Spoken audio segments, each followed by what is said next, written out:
Γεια σας. Αυτό το βίντεο έχει φτιαχτεί με στόχο να επεξηγήσουμε κάποιες πληροφορίες και τρόπους διαχείρισης και χρήσης της ιστοσελίδας Live Worksheet.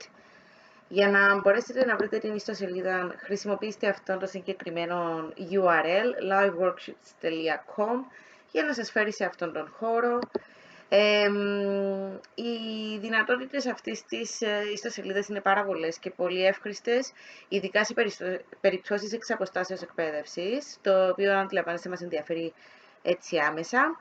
Υπάρχει επιλογή να μπορείτε να εντοπίσετε εσείς διάφορα φύλλα εργασίας τα οποία υπάρχουν δωρεάν και διαθέσιμα στο χώρο. Επιλέγοντας από αυτό το σημείο τη γλώσσα Greek, σας φέρνει σε κάποιες επιλογές. Αυτή η συγκεκριμένη σελίδα προβάλλει τις τελευταίες προσθήκες φύλλων εργασίας. Αντιλαμβάνεστε ότι βλέπω την φύλλα εργασίας για την 28η Οκτωβρίου, που είναι και ένα από τα πιο επίκαιρα αυτή τη στιγμή. Μπορώ να βάλω παραδείγματος χάρη τη λέξη επίθετα σαν λέξη κλειδί και να βλέπετε ότι μας βγαίνουν κάποιες άλλες επιλογές. Όμως σήμερα θα δούμε λίγο με ποιον τρόπο μπορούμε δικά μας φύλλα εργασίας τα οποία έχουμε, μπορούμε να τα κάνουμε διαδραστικά και να δίνουν άμεση ανατροφοδότηση στο μαθητή και στη μαθήτρια. Πατώντας το Make Interactive Worksheets και πατώντας μετά στο Get Started, στην επιλογή αυτή, εγώ επειδή έχω ήδη κάνει λογαριασμό, θα πατήσω απλά Enter. Αν δεν έχετε κάνει λογαριασμό εσείς, απλά θα δημιουργήσετε έναν πάρα πολύ γρήγορα. Το φύλλο εργασίας το οποίο προβάλλεται εδώ ήταν μια προηγούμενη μου προσπάθεια. Την έχω κρατήσει εδώ για να δούμε με ποιον τρόπο μπορώ να φύγω ένα φύλλο εργασίας και να ανεβάσω έναν άλλο. Άρα δεν θέλω αυτή την προηγούμενη εκδοχή του φύλλου εργασίας μου. Θα πατήσω στο σημείο που υπάρχει έναν έντυπο με ένα χ από κάτω και λέγεται Discard. Το πατώ, μετά πατώ OK και φεύγει. Και με επαναφέρει σε αυτόν τον χώρο. Ο χώρος εδώ είναι ο χώρος όπου μπορώ να ανεβάσω ένα φύλλο εργασίας. Παρακαλώ, εάν έχετε φύλλα εργασίας τα οποία είναι σε Word, επειδή είναι μια διαδικασία γενικά στο πώς να τα μετατρέψετε σε PDF, όσοι δεν γνωρίζουν, απλά την ώρα που θα κάνετε Save As, πατήστε Save As PDF, διότι με αυτόν τον τρόπο θα γίνει αποδεκτό από την ιστοσελίδα. Οι επιλογές που έχουμε σε ήδη αρχείο που μπορούμε να ανεβάσουμε είναι αυτές οι τρεις. Εγώ χρησιμοποιώ ως επιτοπλίστο PDF. Πατώ τον demo exercise το οποίο έχω δημιουργήσει αποκλειστικά για το σκοπό αυτόν και στη συνέχεια πατώ upload. Σε λίγα μόνο δεύτερα μου εμφανίζει το φύλλο εργασίας που έχω ετοιμάσει για τους σκοπούς αυτού του συγκεκριμένου βίντεο. Προφανώς αντιλαμβάνεστε, μπορείτε πολύ εύκολα να το τροποποιήσετε, να το μορφύνετε, απλά είναι κάποιες πολύ απλοϊκές ασκήσεις για να δούμε τις δυνατότητες αυτού του συγκεκριμένου εργαλείου, το οποίο είναι και πάρα πολύ εύχριστο. Μου έχει λοιπόν ανεβάσει το φύλλο εργασίας μου. Τι κάνω? Βλέπετε ότι το cursor έχει τη μορφή ενός σταυρού. Πατώντας του μου δημιουργεί text boxes. Σε αυτήν την πρώτη άσκηση θέλω να συμπληρώσουν οι μαθητές μου σίγμα σε όσες σωστές απαντήσεις μπορούν να εντοπίσουν. Οπότε θα δημιουργήσω text box δίπλα από κάθε πρόταση. Βλέπετε πόσο εύκολο και πόσο γρήγορο είναι. Εντάξει, σε αυτήν την περίπτωση, επειδή το κάνω πολύ γρήγορα, δεν είναι και πάρα πολύ συμμετρικά, αλλά μπορώ να πάω πίσω, έτσι, με αυτόν το συγκεκριμένο τοξάκι και να επαναλάβω και να το τοποθετήσω στο σημείο το οποίο θέλω. Και θα γράψω μέσα ποια θέλω να είναι η τέλος πάντων απάντηση που θα μου δώσουν οι μαθητές μου. Πέστε ότι αυτή είναι σωστή, αυτή είναι σωστή, αυτή και αυτή.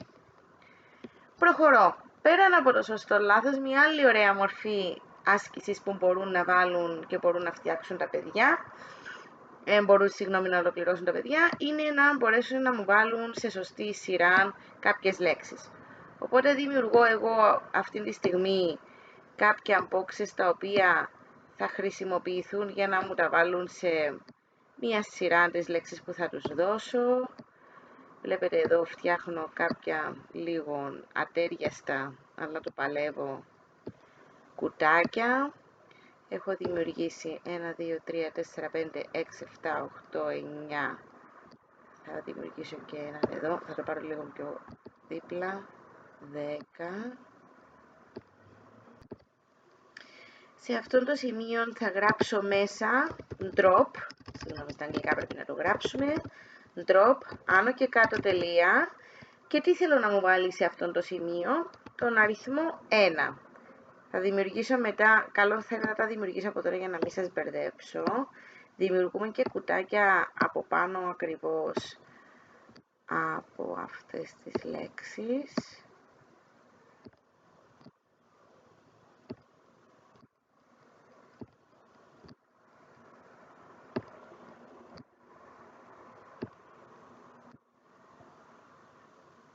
Ωραία. Και πάνω από εδώ γράφω drag, τάχα θέλω να συρθεί σε πιο συγκεκριμένο σημείο, στο πρώτο. Στη συνέχεια αυτό θέλω να μεταφερθεί drag στο 5 σημείο, drag στο 6 σημείο, drag στο 8 σημείο,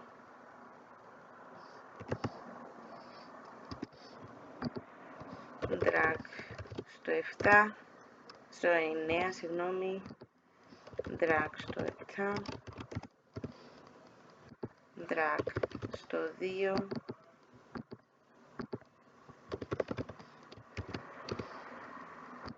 drag στο 3, drag στο 10 σημείο, drag στο 4. Από κάτω αντιλαμβάνεστε θα χρησιμοποιήσω τη λέξη drop γιατί είναι εδώ που θα μπαίνουν αυτές οι επιλογές. Και εδώ επειδή βλέπετε θα υπάρχει μια τέλος πάντων αλληλουχία, θα πάω απευθείας και θα πω drop 1, 2, 3, 4 και ούτω καθεξής. Και συνεχίζω. 5.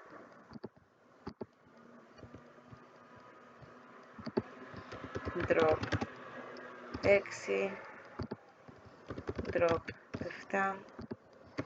Drop 8. Drop 9. Drop 10. Στη συνέχεια έχω μία άλλη άσκηση η οποία έχει σαν οδηγία το βρες τα αντίθετα. Σε αυτό το σημείο και πάλι δημιουργώ τετραγωνάκια από πάνω από τις λέξεις που υπάρχουν στο φύλλο εργασίας. Έχω δημιουργήσει 3, θα δημιουργήσω ακόμη 3 στην απ' πλευρά, στη δεξιά πλευρά. Εδώ θα χρησιμοποιήσουμε τη λέξη join. Στην πρώτη στήλη καλό θα είναι να πάτε αριθμητικά join 1, 2, 3, έτσι. Και στη συνέχεια στη δίπλα στήλη θα πείτε με ποιον σημείο ακριβώς πρέπει να ενωθούν. Άρα ο εξωστρεφής πρέπει να ενωθεί προφανώς με τον εσωστρεφή, άρα θα κάνει join με τον αριθμό 3. Ο κοντός θα πρέπει να κάνει join με το ψηλό, άρα με τον αριθμό 1. Ο κοντομάλης θα πρέπει να ενωθεί με το μακριμάλι, άρα αντιλαμβάνεστε πρέπει να ενωθεί με τη λέξη με τον αριθμό 2. Και η τελευταία μορφή άσκησης που έχουμε εδώ για το βίντεό μας είναι μια μορφή άσκησης που θέλω ουσιαστικά τα παιδιά να βάλουν ένα νι στη σωστή πρόταση. Λοιπόν, ίσως θα πρέπει να ήταν και λίγο διαφορετική εδώ, αντιλαμβάνεστε η οδηγία, θα πρέπει να σημειώσετε νι στις σωστές προτάσεις, οπότε αντιλαμβάνεστε. Λοιπόν, σε αυτό το σημείο, για να μπορέσετε να ενεργοποιήσετε την επιλογή των νι, χρησιμοποιείτε την λέξη κλειδί tick.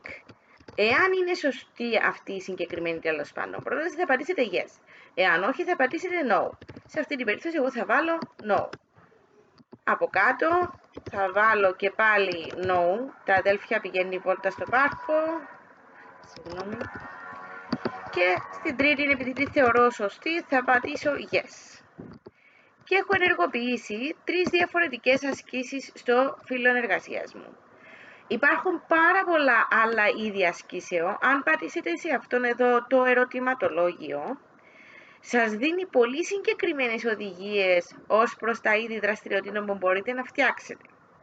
Μπορείτε να κάνετε drop down select box, το οποίο ουσιαστικά χρησιμοποιείτε την επιλογή choose, βάζετε την πρώτη επιλογή κάθετο και μετά την δεύτερη επιλογή.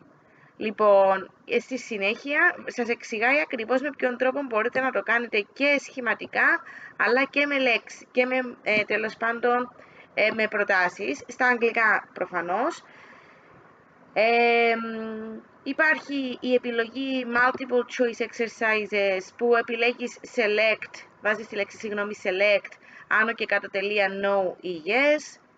Το checkbox που το έχουμε κάνει και εμείς, το join with arrows που επίσης το έχουμε κάνει, το drag and drop που το έχουμε κάνει. Το listening exercises, η αλήθεια δεν είναι πάρα πολύ αποδοτικός ο τρόπος με τον οποίο ακούγονται τα ελληνικά, οπότε δεν θα το συστήνω τόσο πολύ στα ελληνικά, όσο περισσότερο στα αγγλικά. Μπορείτε να δημιουργήσετε έτσι κρυπτόλεξα, υπάρχει και βίντεο με το οποίο μπορείτε να δείτε με ποιον τρόπο φτιάχνετε αυτόν. Υπάρχουν speaking exercises, όπου ουσιαστικά και πάλι υπάρχει βίντεο, βάζουμε τη λέξη κλειδί speak και μετά έχουμε την απάντηση. Στη συνέχεια πρέπει να επιλέξεις τη γλώσσα. Επειδή δεν υπάρχει επιλογή των ελληνικών στις γλώσσες, και πάλι αυτό δεν θα το συστήνα στην περίπτωση των ελληνικών, ανοιχτού τύπου και ούτω καθεξής. Υπάρχουν πάρα πολλά είδη δραστηριοτήτων που μπορείτε να φτιάξετε μέσα από αυτήν την ιστοσελίδα και είναι σχετικά άμεση. Πάμε λοιπόν να δούμε εάν το φύλλο εργασίας μας έχει τέλος πάντων ολοκληρωθεί και είναι σωστό. Πατώντας την επιλογή preview που είναι το δεύτερο εικονίδιο εδώ στα αριστερά πάνω, σου δίνει την επιλογή να δεις πώς θα το βλέπει ο μαθητής. Και βάζω εδώ τυχαία, δεν θυμάμαι ακριβώς για να είμαι ειλικρινής τι έχω βάλει. Ναι, εγώ δεν είχα βάλει εδώ, θυμάμαι, οπότε ας το κρατήσουμε για να δούμε έτσι τι θα μας βγάλει. Λοιπόν, συνεχίζω, εδώ βάζω σε μια τέλος πάντων σειρά τους αριθμούς μου. Αυτή η μορφή άσκησης, για να είναι ίσως λίγο πιο εύκολη για τα παιδιά, θα συνιστούσα στο φύλλο εργασίας το οποίο θα φυλάξετε να έχετε συγκεκριμένο ενδεδειγμένο χώρο που μπορούν να μπαίνουν αυτά τα εικονίδια, για να τους είναι και πιο εύκολο να μην ψάχνουν να νιώθουν ότι σε ποιο σημείο ακριβώς θα το βάλω. Εγώ το νιώθω λίγο και με το cursor με καθοδηγεί που υπάρχει ο χώρος. Λοιπόν, εδώ θέλω να δω, βρες τα αντίθετα, δέστε απευθείας με το που μπαίνω σε αυτόν τον χώρο, γίνεται μολυβάκι το cursor μου. Να κάνω και κάποια λάθη για να δούμε τι θα μας βγάλει. Και σε αυτό το σημείο να βάλω tick εδώ, πηγαίνω προς τα κάτω και πατώ finish. Πάμε λίγο πάνω να δούμε τι έχουμε κάνει. Βλέπετε, φαίνεται τι έχει τέλος πάντων ολοκληρωθεί σωστά και τι όχι. Και σε αυτό το σημείο και μου λέει έχω πάρει 9 από τα 10, γιατί έχω κάνει ένα λάθος εδώ και εδώ 2 λάθη. Και με αυτόν τον τρόπο πολύ εύκολα έτσι μπορώ να έχω έναν μαθητή ο οποίος να χρησιμοποιήσει αυτόν το συγκεκριμένο φύλλο εργασίας και να πάρει πολύ γρήγορα τις απαντήσεις του. Τώρα, σε αυτό το σημείο, εάν νιώθω ότι δεν είναι έναν τέλος πάντων φύλλο εργασίας που θέλω να κρατήσω, θυμάσαι τον discard που είχαμε κάνει πριν, μπορώ και πάλι, εάν θέλω να αλλάξω και να βάλω έναν άλλο φύλλο εργασίας, να ανεβάσω τέλος πάντων μια άλλη εκδοχή του φύλλου μου εργασίας, μπορώ εδώ να κάνω update.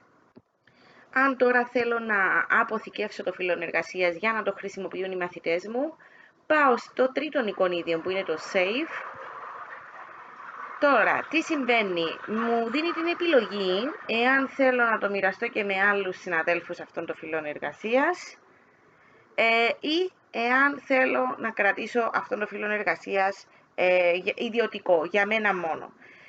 Τι λέει από κάτω όμως για αυτήν την επιλογή, μου λέει ότι μπορώ να κάνω save up μέχρι και 30 έτσι, ιδιωτικά φύλλα εργασίας στο λογαριασμό μου και μου λέει ότι μέχρι στιγμής δεν έχω κανέναν ιδιωτικό φύλλο εργασίας, άρα μπορώ να το κάνω ιδιωτικό. Από την άλλη, εάν θέλω να το αφήσω ελεύθερο τέλος πάντων στο χώρο και να κάνω τέλος πάντων share το φύλλο εργασίας μου σε αυτήν τη ιστοσελίδα, αντιλαμβάνεστε ότι πρέπει οπωσδήποτε οι εικόνες που χρησιμοποιώ, οτιδήποτε χρησιμοποιώ, να μην, τέλος πάντων, να μην ξεφεύγει από τους νόμους ή τους ιδιωτικούς νόμους που υπάρχουν, τα copyrights που υπάρχουν, σχετικά με εικόνες και ούτω καθεξής. Σε αυτή την περίπτωση εγώ θα το κάνω ιδιωτικό, θα δημιουργήσω ένα φύλλο εργασίας με έναν τέλος πάντων τίτλο, θα βάλω εδώ demo exercises 1, θα το κάνω save και αυτό, να αντιλαμβάνεστε, είναι το link το οποίο μπορώ να δώσω εγώ στους μαθητές μου, είτε μέσω ενός email, είτε μέσα από ένα Viber group που μπορούμε να έχουμε ή με οποιοδήποτε τέλος πάντων άλλον τρόπο. Και εννοείται ότι επειδή αυτή τη στιγμή εγώ το έχω κάνει τέλος πάντων copy, φεύγω, πατώ close και με επαναφέρει στην αρχική σελίδα. Ελπίζω να ήταν βοηθητικό αυτό το βίντεο και ευελπιστώ ότι θα μπορείτε να το χρησιμοποιήσετε και σε εγγύς μέλλον.